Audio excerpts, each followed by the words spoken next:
আমাদের মধ্যে তো একটা প্রচারণা চালা হয় যে আমরা সংস্কারের বিরুদ্ধে, তাই বলা হয় যে সংস্কার আমরা নির্বাচন চাই, অর্থাৎ সংস্কার বিষয়টাই শুরু হয়েছে আমাদের দ্বারা।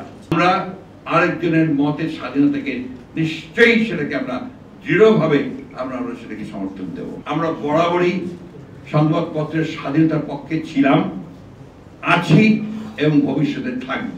বর্তমান প্রেক্ষাপটে সংবাদপত্রের স্বাধীনতা নিঃসন্দেহে আগের চেয়ে বেড়েছে এবং আমি আজকে যেটা পত্রিকায় দেখলাম যে আন্তর্জাতিক আপনার মানদণ্ডে প্রায় 16% স্বাধীনতা বেড়েছে। সমস্যাটা দেখা দেয় তখনই যখন দেখি আমরা কোন সংবাদ মাধ্যম গোষ্ঠী, কারণ গোষ্ঠী হয়ে গেছে, তারা আরেকটা গোষ্ঠীকে আক্রমণ করে এবং বিভিন্ন ভাবে আক্রমণ করে। কোন জায়গায় যাকে দেখা যায় যে কোন রাজনৈতিক গোষ্ঠীও সেটার সঙ্গে যুক্ত হয় এবং বিভিন্ন রকম রাজনৈতিক কর্মসূচিও প্রদান করে। আমি জানি না যে একটা গণতান্ত্রিক সমাজে, একটা মুক্ত সমাজে এটা কতটুকু গণতন্ত্রকে শক্তিশালী করতে সাহায্য করে।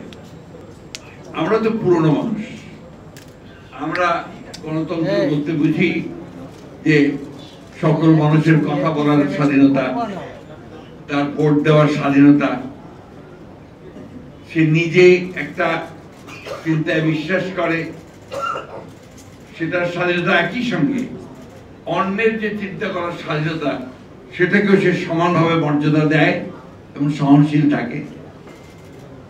আমরা বুঝি যে সংবাদপত্রের স্বাধীনতা, সংবাদপত্র যা বলতে চাইবে, মাধ্যম যা বলতে চাইবে সেটাকে গ্রহণ করা বা পছন্দ না হলে সেটা সম্পর্কে কথা বলা সব ঠিক আছে, কিন্তু সেই সংবাদ প্রতিষ্ঠানকে উড়িয়ে দেওয়া, তার প্রতি আপনার মব জাস্টিস প্রয়োগ করার চেষ্টা করা, এগুলোকে অবশ্য আমরা আমাদের সেই পুরনো মানুষেরা আমরা গণতন্ত্রের মানদণ্ড হিসেবে দেখতে পারি না।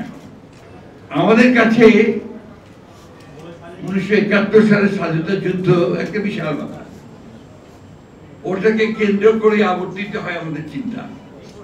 এই জন্যে যে আমরা সেটার জন্য লড়াই করেছি, যুদ্ধ করেছি, প্রাণ দিয়েছি, দীর্ঘ 9টা মাস আপনার অবিশ্বাস্য রকমের কষ্ট মধ্যে দিয়ে পার করেছি। তাই সেই জায়গাটাতে আমরা কিন্তু কোনো আপোষ করতে চাই না। এটাকে অনেকে পছন্দ করতে পারেন, নাও করতে পারেন, তাতে কিন্তু আমি ব্যক্তিগত এবং আমরা এটাকে কিছু মনে করি না, কারণ দ্যাট ইজ মাই বেসিস, ওটাই আমার মূল ভিত্তি। এরপরে আমরা বহু আন্দোলন করেছি, সংগ্রাম করেছি, লড়াই করেছি। আর বিএনপি হিসাবে আমি একটা কথা খুব জোর দিয়ে বলতে চাই যে আমার দলই তো প্রথম যারা সংবাদপত্রের স্বাধীনতাকে ওপেন করেছিল 1975 সালে। তার আগে একদিনের শাসন ব্যবস্থা বাকশাল হয়েছিল, সব সংবাদপত্র বন্ধ করে দেওয়া হয়েছিল। এই কথাটা কিন্তু কেউ আলোচনা করেননি। আজকে 4টি সংবাদপত্র ছাড়া সমস্ত রাজনৈতিক দলকে আপনার যেমন নিষিদ্ধ করা হতো, সংবাদপত্রগুলোকে নিষিদ্ধ করে দেওয়া হয়েছিল। বিএনপি প্রেসিডেন্ট জিয়াউর রহমান সাহেব যখন দায়িত্বে আসতেন, তিনি সংবাদ মাধ্যম চালু করেছেন, স্বাধীনতা দিয়েছেন। আমরা বলি না যে আমরা একেবারেই আপনার ধোয়া তুলসী পাতা, কিন্তু এই কথা নিঃসন্দেহে বলতে পারি যে আমরা নিঃসন্দেহে সংবাদপত্রের স্বাধীনতার জন্য অনেক বেশি কাজ করেছি। সংকটটা কোথায়? সংকট যে গণতন্ত্রই তো নেই। 15 বছর ধরে তো লড়াই করলাম সেই জন্যে, গণতন্ত্রের উত্তরণের জন্য। 24শে জুলাইয়ে ছাত্র জনতার অভ্যুত্থানের মধ্য দিয়ে তাদের জন্য সম্ভব হয়েছে একটা ফ্যাসিস্ট রুলারকে, রেজিমকে সরিয়ে একটা সুযোগ সৃষ্টি করার, যে সুযোগে আমরা একটা গণতান্ত্রিক ব্যবস্থা শুরু করতে পারি। পোটেনশিয়ালটা দেখা দিয়েছে, সম্ভাবনাটা দেখা দিয়েছে। রাতারাতি হয় না, গণতন্ত্র প্র্যাকটিসের জিনিস, ওটাকে চর্চা করতে হয়। যেমন আপনার একটা গাছকে যখন বড় করতে হয় তাকে নিয়মিত পানি দিতে হয়, চর্চা করতে হয়। সেইভাবে আমি হঠাৎ করে বললাম যে গণতন্ত্রকে আমি করে ফেললাম, সেই গণতন্ত্র হয় না। আরেকটা কথাতে গণতন্ত্র হয় না, এটাই করতে হবে, এটা ছাড়া অন্য কোনো কিছু হবে না। এই যে মানসিকতা, এই মানসিকতা কিন্তু আমাকে গণতন্ত্রকে চর্চা করতে দেবে না। আরেকটা জিনিস সবচেয়ে বড়, জনগণের উপরে আস্থা রাখতে হবে, তার চিন্তা ভাবনা, তার রায়, তার মত, তার উপরে আস্থা রাখতে হবে। কোন সংবাদ মাধ্যম আছেন ভাবছেন তারাই যা বলছেন ওটাই সঠিক, ওটার বাইরে কেউ বলতে গেলে তিনি হয়ে যাচ্ছেন ফ্যাসিস্টের দোষর, অথবা ভারতীয় দোষর, অথবা আওয়ামী লীগের দোষর। অলরেডি ইতিমধ্যে আমার সেই বদনাম শুরু হয়েছে, এটা আপনারা খুব ভালো করে জানেন সবাই। কথাগুলো ওই জন্যই বলছি, দুর্ভাগ্যজনক, কষ্টকর। আমরা জ্ঞানত কখনো দেশের বিরুদ্ধে, জাতির বিরুদ্ধে কখনো কাজ করার কথা চিন্তা করি না। এখন এই দেশে কিছু মানুষ আছে যারা ওই চিন্তাটা করে। আমরা নির্দ্বিধায় তো দৃঢ় চিত্তে স্পষ্ট করে বলতে পারি, আমরা বরাবরই সংবাদপত্রের স্বাধীনতার পক্ষে ছিলাম, আছি এবং ভবিষ্যতে থাকবো।